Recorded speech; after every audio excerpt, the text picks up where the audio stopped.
The Season 2 finale, Episode 13 of Culinary Class Wars is finally here, and we're down to the final two. This episode runs for an hour long, and it's Black Spoon Chef versus White Spoon Chef, and what a way to start the episode off, where we see who is going head-to-head and one-on-one.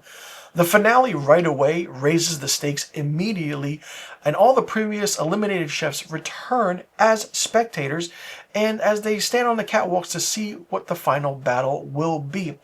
And the theme is simple but deeply personal in a way too.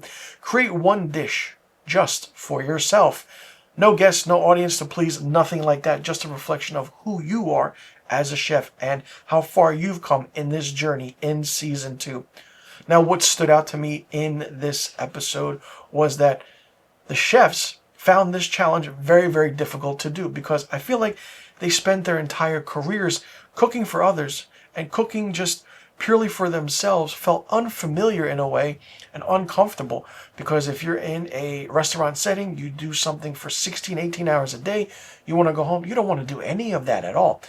It's an interesting contrast, because you think chefs would cook for themselves all the time. If I was a chef, I would absolutely do that. But after doing it all day, like I stated, maybe the last thing you want to do is step back into the kitchen and in that role as well, when you just want to, relax after the end of the day.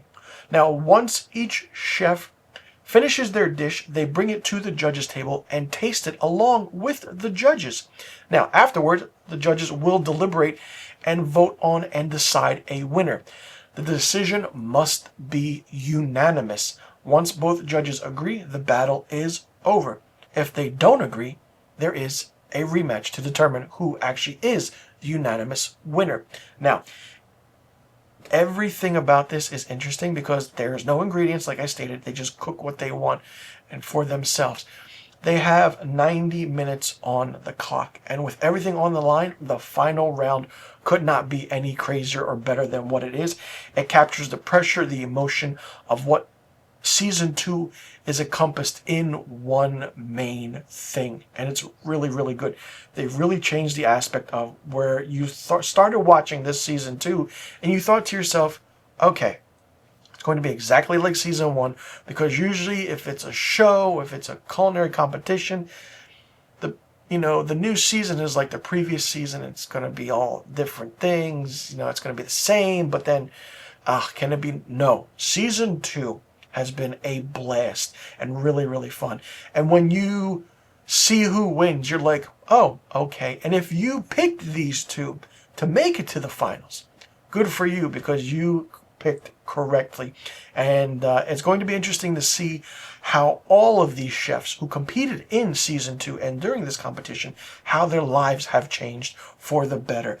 I would love a Season 3. I want to see a Season 3 happen. Maybe get some chefs from different countries, or just bring back the ones who lost in Season 1 and Season 2, mix it up a little bit to see who the big culinary class war competitor is at the end of Season 3. But it's going to be interesting to see how this plays out. And Season 2 was fun. When you see who the winner is, you might be disappointed, you might not be, but I'll just leave it at that. I was very, very surprised. I didn't expect this chef to win. He wasn't my choice, let's just say that. And I'm very curious to see what's going to happen now, and if they move on to a Season 3.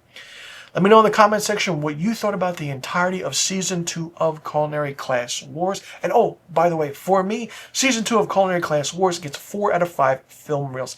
And like I stated, let me know what you thought about Season 2. Do you want to see a Season 3? How do you think a Season 3 will go of Culinary Class Wars? Do you think that they should bring in chefs that lost in Season 1 and 2 and put them together in Season 3? Or do you think that Season 3 should be different chefs from different countries who have a Michelin star? Like, would you want to see big, celebrity chefs on here as well from other countries, like the US, compete in a South Korean show, a culinary competition, excuse me. So let me know in the comment section about all of the questions I just asked. I'm Mr. Filmstock. Thanks so much for tuning in. I'll see you all in the next review video. And I do want to thank you so much for tuning into my episodic weekly review of Season 2 of Culinary Class Wars.